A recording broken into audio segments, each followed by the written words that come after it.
ட்ரெய்லர்ல கூட கடைசி வந்து அந்த சவுண்ட் காக்கா அப்படின்னு அவங்க நினைச்சிருந்தாலுமே கூட, கலாநிதி மாறன் பேசும்பொழுது, இந்தியால இருக்க எந்த சிஎம்மும் வந்து தலைவர் ஃபோன் அடிச்சா கண்டிப்பா எடுப்பாங்க. சிஎம் மட்டும் இல்ல, பிஎம். அப்ப வந்து எச்சரிக்கையா பார்க்க முடியுமா? அப்ப என்ன சொல்ல வராரு? டிசிஷன் இவர் கையில தான் இருக்கு. யாரு கையிலன்றீங்க?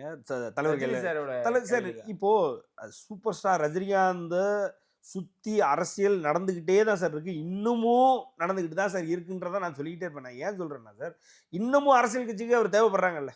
சார் இன்னமும் அரசியல் கட்சிகள் ஏதாவது அவர் யாரையாவது ஏதாவது சொல்லிட்டாங்கன்னா, அ எதுவும் பிரச்சனை ஆயிரும். இன்னும் அவரு பின்னாடி சார் கமலஹாசன் எம்பி ஆனாரு. எதுக்கு சார் ரஜினிகாந்த போய் பார்க்கணும்? ம், ம். எதுக்கு ரஜினிகாந்த போய் பார்க்கணும்? அவருக்கு வேற நண்பர்களே கிடையாதா இண்டஸ்ட்ரியில?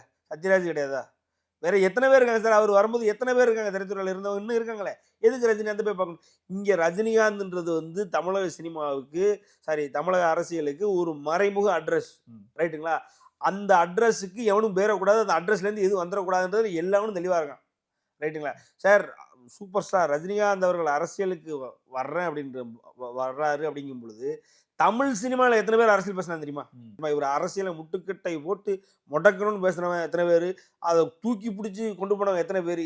இதெல்லாம் இருந்தது. விஷயம் என்னன்னா, இவருடைய மேக்னிட்யூடே ஜாஸ்தி சார். இந்த எதிர்பார்ப்பு மினிமம் வந்து ஒரு மினிமம் அ ஒரு ஒரு பார்த்தோம் அப்படின்னா, இவருடைய 50 ஆண்டு காலம்ன்ற அந்த டிகேட்ஸே ஒரு 5 டிகேட்ஸா இவருடைய பிரசன்ஸே ஜாஸ்தி.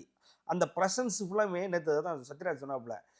"ஏய் எப்படியா 47 வருஷமா நடிச்சுக்கிட்டே இருக்கேன்னு என்னைய கேட்குறாய்ங்க. 50 வருஷமா இங்க ஒருத்தர் சூப்பர் ஸ்டாராவே இருக்காருய்யா, அவர போய் கேளுய்யா" அப்படின்னு சொல்லி திருப்பி விட்டாப்புல. ஸோ 50 வருஷமா இவரோட பிரசன்ஸே ஜாஸ்தியா, அந்த பிரசன்ஸ்ல இவருடைய கம்ப்ளீட்டா 50 வருஷம் பீக்ல தான் இருந்திருக்காரு. மேக்னிட்யூடே ஜாஸ்தி. அப்படிங்கும்பொழுது, இவரு ஏதாவது பண்ணிருவாரா, வெளியில வந்து ஏதாவது பண்ணிருவாரான்னு திரைத்துறையில மட்டும் இல்லாம, அரசியல்லயும் இன்னும் வந்து இவருக்கான அந்த ஒரு அவரே வேண்டாம், நாங்களே வேணாம்னு சார். இப்ப ஆனா அவங்க எங்கேயாவது வச்சுக்கிட்டே தான் இருக்காங்க. எவனாவது எங்கேயாவது பேசும்போது, ம், சூப்பர் ம், ஸ்டார் ம்.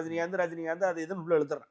அப்ப இழுக்கும் பொழுது அது எங்கேயாவது போனா மைக்க புடிச்சு எதையாவது ஒண்ணு அரசியல் நிகழ்வு ஏதாவது ஒண்ணு கேட்கிறதும், தமிழ்நாட்டுல நடந்த சம்பவத்த ஏதாவது ஒண்ணு கேட்கிறதும், எதையாவது சொல்லி இவர் ஏதாவது சொல்லி அது கான்ட்ரோவர்சி ஆகாதா?